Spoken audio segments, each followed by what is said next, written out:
so this week, we're continuing in our series.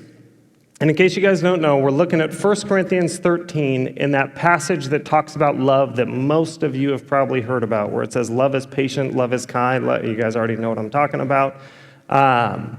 In this week, the part that I get to focus on is the part that says, love is not easily angered. It keeps no record of wrongs. It does not delight in evil, but it rejoices with the truth. And to be completely transparent with you, when we laid out the teaching calendar, and I saw what weekend it was and the content and everything else, and then I saw that it was my weekend to teach, my response was, no. I just didn't want it. And if you guys wonder, well, then why did you get it? I'll tell you why. Because Scott's daughter, Courtney, got married this weekend. And so, Courtney, DJ, I know you guys aren't watching because you're on your honeymoon, but congratulations, and we wish you all the best. To Scott and Kelly, congratulations to you guys. So that's the logistical reason of why I'm up here teaching this Father's Day. But the reason why I kind of had that, oh no, I don't want this, isn't just because it's Father's Day weekend and I thought I could go do something else. The very transparent reason why I did not want to teach this message is there's probably two things in my life that I've struggled with for a long time. One of them is I have the ability to be very sarcastic or quick-witted. Yeah, some of you guys are like, no, shocker. That means I've probably done something offensive to you, so sorry. But my mouth sometimes just gets me in trouble because the things I say, and I don't filter it well. And it's something I have to really work on, and it's been a struggle. The second thing is anger.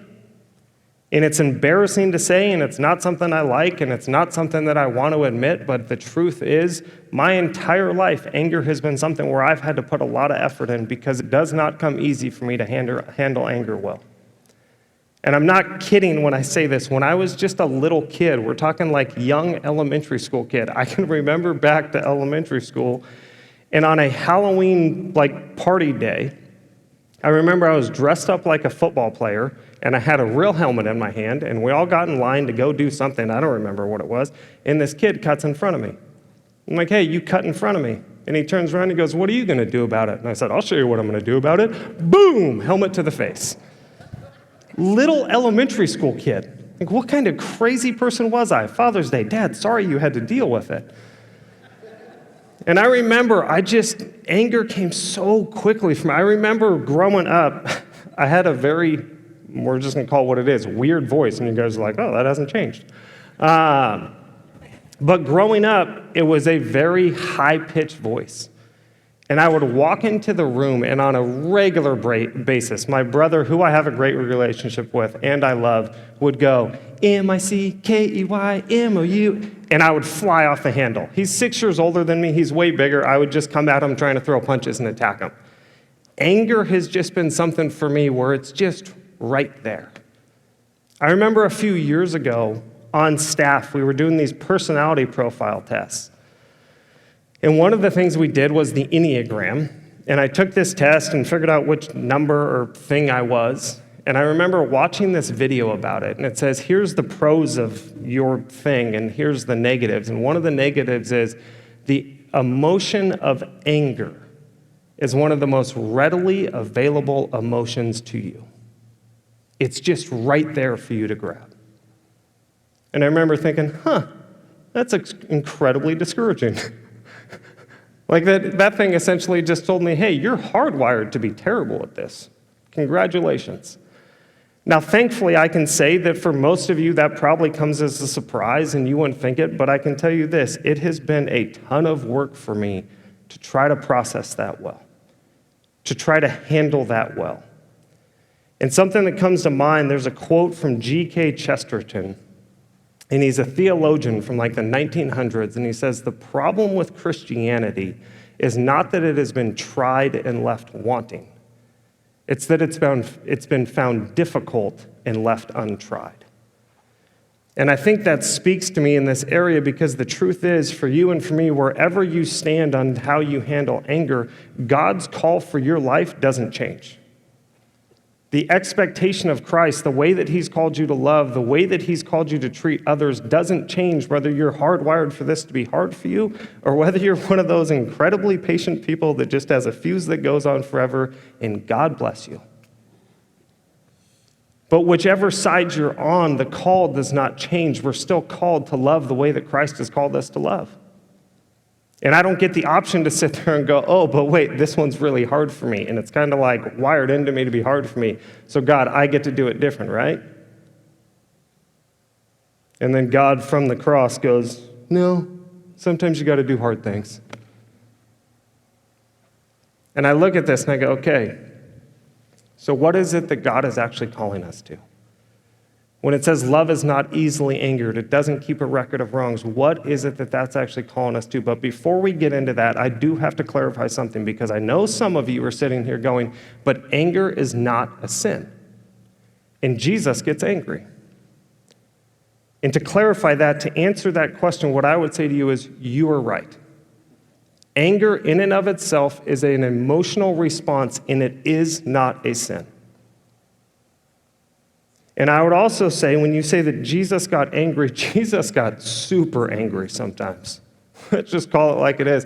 There's a time where he makes a whip and drives everyone out of the temple. We get the account of Jesus going into the temple and seeing the money changers, and they're doing something that they shouldn't be doing, and he starts flipping the tables over and drives everyone out. Is he angry? Absolutely. Every once in a while you see pastors, they're like, no, he's not angry. He was just making a point. No, he was angry. And here's the thing, though. Here's what we have to separate out. There's two kinds of anger. There's righteous anger, and then there's all the other stuff. Righteous anger is what Jesus displays in that, and what makes it righteous anger is this. Jesus is walking into the temple at that time, and what he sees is that these people who are supposed to be taking money and giving the animals out for the sacrifices are taking these people that have to buy the animals there, and they're taking these animals from outside, putting them inside where people have to buy them, and they're charging 9 to 10 times how expensive they should be. They're exploiting the poor people so they can't be a part of the whole process. They've come here to try to get right with God, and they're making it so they can't even get right with God. And Jesus goes, there's no chance I'm going to be a part of this system. We're flipping some tables. It's a righteous anger because he's angry at an injustice being done to a different people group, and he's not going to stand for it. If you're angry about something that's a wrong in the world, if you're angry about something that you just feel is wrong and someone's being mistreated for it and it's leading you to an action, there's a high probability that's a righteous anger. I have a friend living on the border of a foreign country with a bunch of refugees because he saw how they were being treated and how the government was handling it, and he said, that's absolutely not okay, and I'm going to go do something about it. That is a righteous anger. I'm not talking about that. That's not the anger I'm referring to. And here's the truth. What we find in Scripture is that there is no point where Jesus goes, hey, I'm angry because you did something to me. You did something wrong to me, and I didn't like it. I didn't like the cards I was dealt. I didn't like what you said. I didn't like how I was treated. Therefore, I'm angry. We don't get it. The person that says, love like I do, is literally nailed to a cross with people that spit on him and put a crown of thorns and made fun of him and did a bunch of terrible things. And he says, Father, forgive them, for they know not what they've done. Jesus was not angry with the stuff that was being done to him. He had a righteous anger for others. If you have a righteous anger for others, use that. But for most of you, including me, righteous anger is not the problem. So what is the problem? Ephesians 4:22-27 says this, if anger is not a sin, then why is it a problem? Here's your answer. You were taught with regard to your former way of life to put off your old self, which is being corrupted by its deceitful desires, to be made new in the attitude of your minds, and to put on the new self created to be like God in true righteousness and holiness. Skip forward to verse 26, and it says, in your anger, do not sin. Do not let the sun go down while you are still angry, and do not give the devil a foothold. What does that mean? That means don't let anger take root inside of you. Don't let anger become something that you trap and hold inside of you. Why? Because you're giving the devil a foothold. You've seen this in your life. When you have anger inside of you, your response does not become a positive thing. You are giving the devil a foothold to mess with you and to have you do things in all kinds of different ways that are not positive. James 1:20 is a lot more blunt and clear. James simply says this, you want to know why you shouldn't be angry? Because human anger does not produce the righteousness that God desires. Guess what? He's right. I've seen it in myself. When I get angry at my house, I am not a more patient husband or father. I am not more kind and I am not more loving. When I'm driving down the road and I'm angry, I'm not more patient. I'm not more kind and I'm not more thoughtful. And guess what? I know some of you pretty well. And I've seen you angry. And you're not more godly. We just went through a whole COVID season together. I've seen a lot of you angry. It didn't make us more like Jesus. My anger has not made me more like Jesus. What is the problem with our anger? We give the devil a foothold, and then he uses it to mess with us in all kinds of different ways. We've experienced this where something bad happens at work, so what do? You drive home angry and cut off a bunch of people and make them angry. And then you get home and you're mean to your family and you're mean to your dog and you're mean to the neighbor, and it just spews out of you. So what is it that Jesus is actually calling us to? What is it that Paul is laying out here? In this passage in 1 Corinthians, it says this. It says, love is not easily angered. It keeps no record of wrongs. Love does not delight in evil, but rejoices with the truth.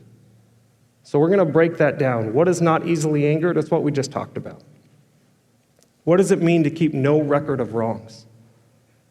It means that you don't hold injustices inside of you.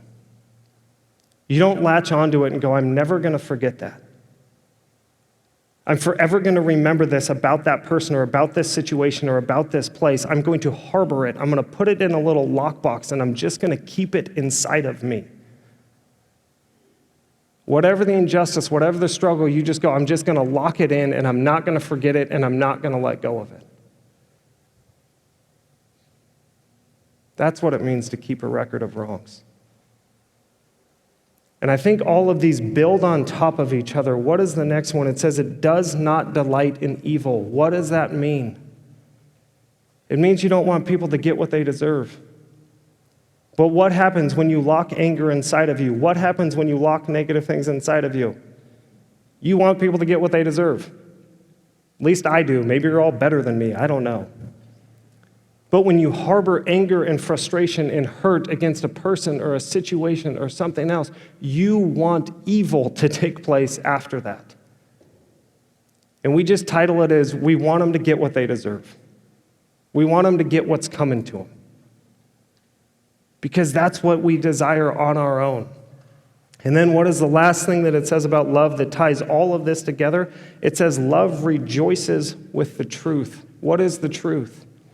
The truth is the gospel of Jesus Christ. What is the gospel of Jesus Christ? It's the good news. What's the good news? The good news is that Jesus is not giving you what you deserve.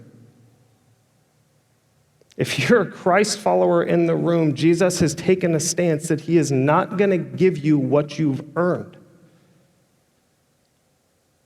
He's chosen to forgive you, and he says, I have a life for you, and I have a plan for you, and I have a desire for you, and I have affection for you, and I have something so much better than what you currently have. I am not going to hold on to the letdown, the disappointment, the anger, the frustration. That is forgiven, and I'm choosing to love you. That's the good news.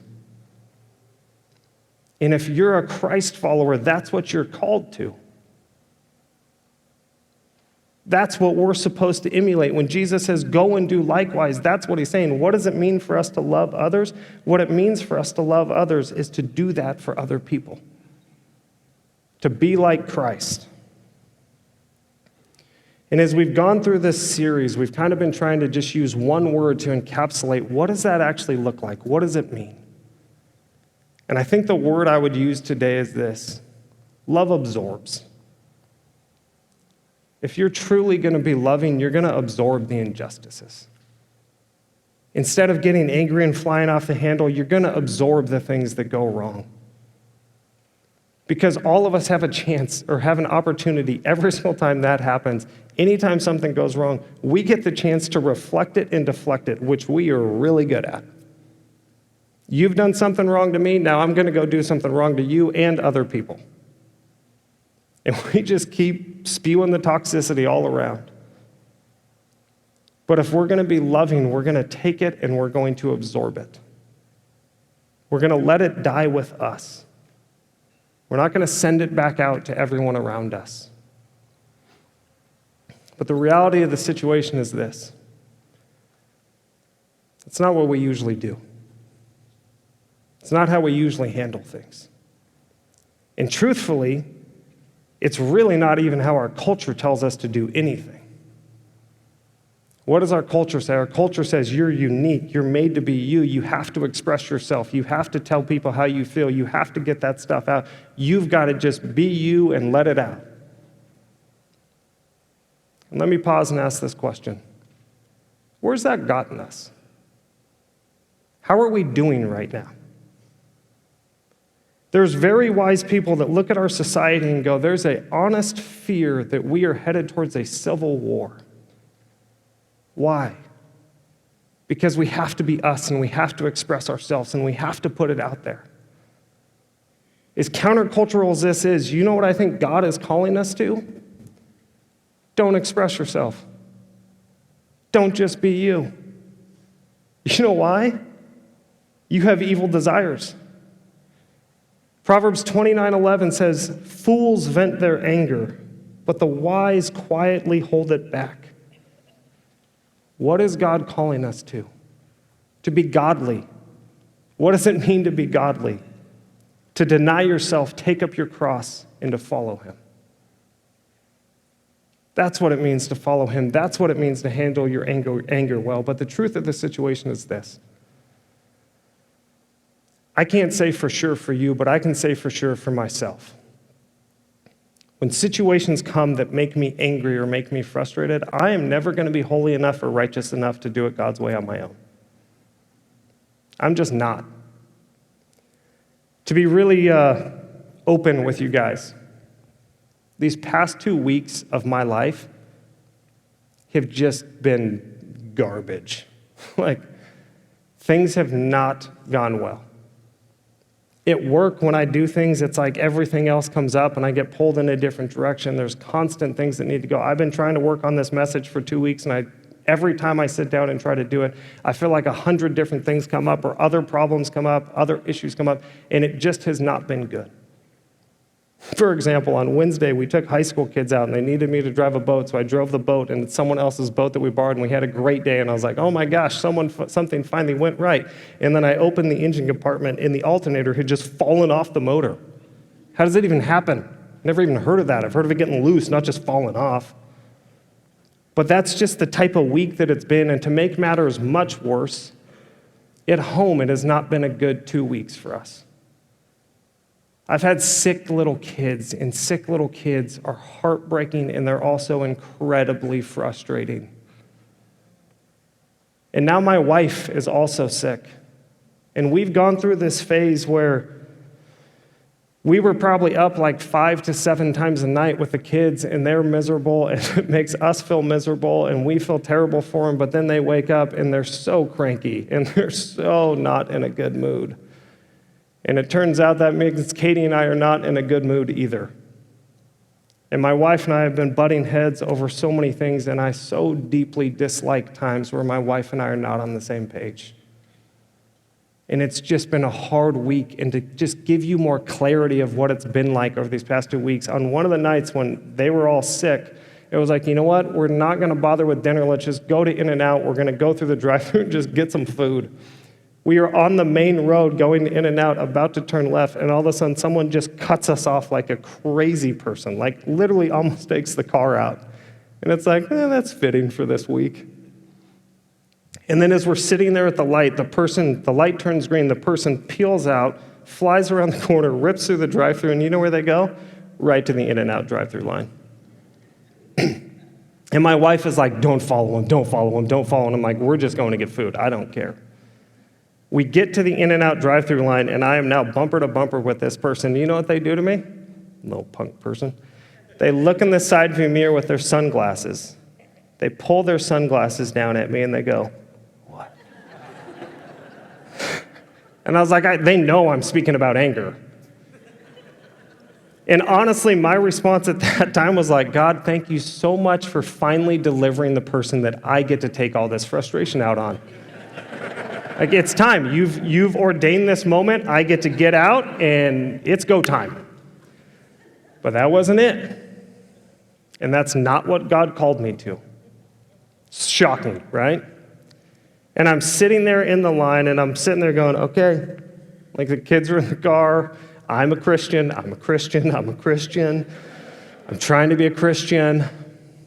And just to make things even better, the person then, the window's down, they then blow all their smoke from their apparently mostly finished joint out the window just to give my kids a contact high, take their lit joint and throw it into the weeds. And I'm like, you really are just a special person. Like, you're just making yourself so easy to love right now. And you know what verses kept coming to my mind? Love your enemies and pray for those that persecute you. I wasn't being persecuted, but I was definitely an enemy. And you know what I felt like? I felt like God saying, Josh, you should buy their dinner. Because you're at In-N-Out, and there's that little person that comes and walks and takes your order, and you could just tell them to phone ahead and buy their dinner. And you know what I did? I did not buy their dinner. I should have. I look back now and I'm like, you know how cool of a witness that would have been for my kids to see that take place? But I just couldn't bring myself to it. I was like, nope, I want to punch him. And then to give you the picture of what's been going on, 2 days later, I'm still trying to get this message done. And I'm like, Katie, I have to spend time on this message. She's like, I got it. And then she comes down and gets sick too. And she's like, I am so sorry, but I need you to go pick up Grace, our oldest daughter, because I just don't feel good. So I'm like, you know what? I'm just going to do the right thing. I'm going to do what the family needs, and at some point, I will get my work done. But at least I'm feeling good about, like, God, I'm doing the right thing, so at least help me out. Like, just make the message come together for me. I throw Addie, our youngest, into the truck. We drive to where we're going to get Grace. I'm in the lane to go straight to get Grace, and apparently someone decides they need to get in the left-hand turn lane really quick and make the light, but they're a terrible driver, and they don't calculate it correctly, so they hit the back end of the truck. And then you know what they did? Floored it through the yellow light and drove away. The person behind him comes up next to me and goes, dude, that guy just hit your truck and drove away. Yeah, I was there. He goes, do you want to go chase him down? And I'm like, well, I mean, there's no point in that. He's gone. There's already traffic coming. Light's red now. What are you going to do? And I just sat there going, you know what, Lord? Apparently you want me to have a lot of examples for this Sunday's message. But the truth of the situation is this. My desire in those situations, if we're going to be very honest, at the drive-thru, I just wanted to punch the person. When the person hit and ran in that situation, my hope was, I would love to see you just lose some control on that left-hand turn and smash right into that light. Not really hurt you, but significantly jack up your vehicle. And that's my desire.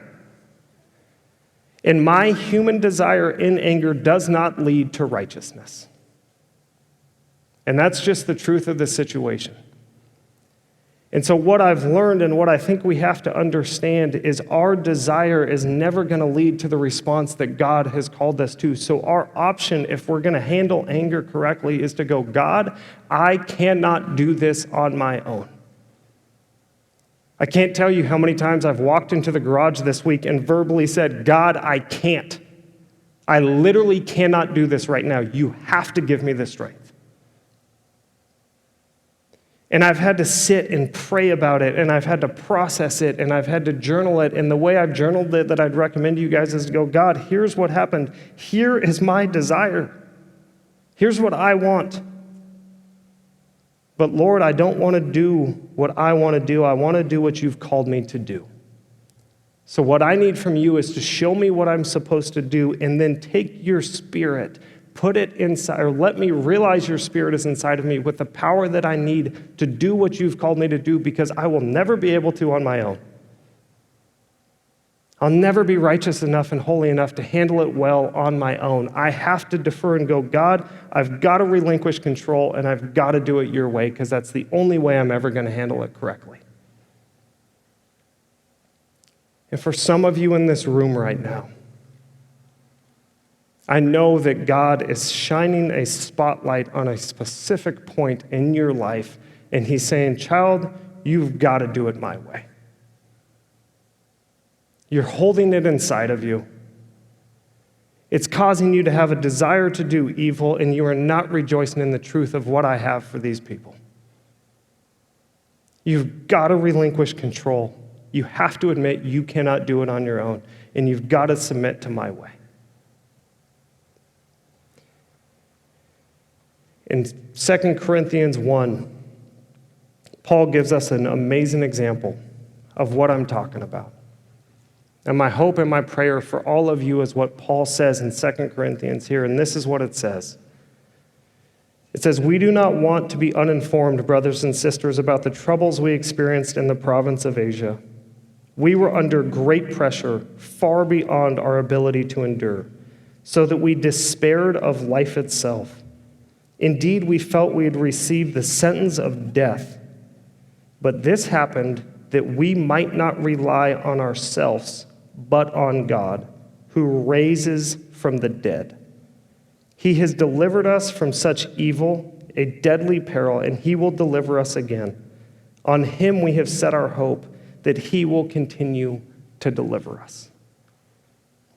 My hope for every single one of you, no matter how your anger comes out in you, is that as those situations come, you would choose to relinquish it. That you would say, God, I'm not going to do it my way because I can't do it right on my own. You've got to lead me through your Spirit of how I'm supposed to handle this, and put the power inside of me. Let me realize that it's the power that raised Christ from the dead that lives in me. Let me rely on that and do it your way. Because we're called to love that way, and how desperately does our world need that type of love. Let me pray. Lord, you give us the example. Lord, you show us how to love, and then you ask us to follow. And Lord, there's nothing easy about it. I know personally, Lord, I've wrestled with this for so long. But Lord, you never told us it was supposed to be easy, but you did call us to be righteous and to follow you. Father, I ask that each one of us would choose to deny ourselves and to do it your way. Lord, we love you so much. We thank you for this day. Amen.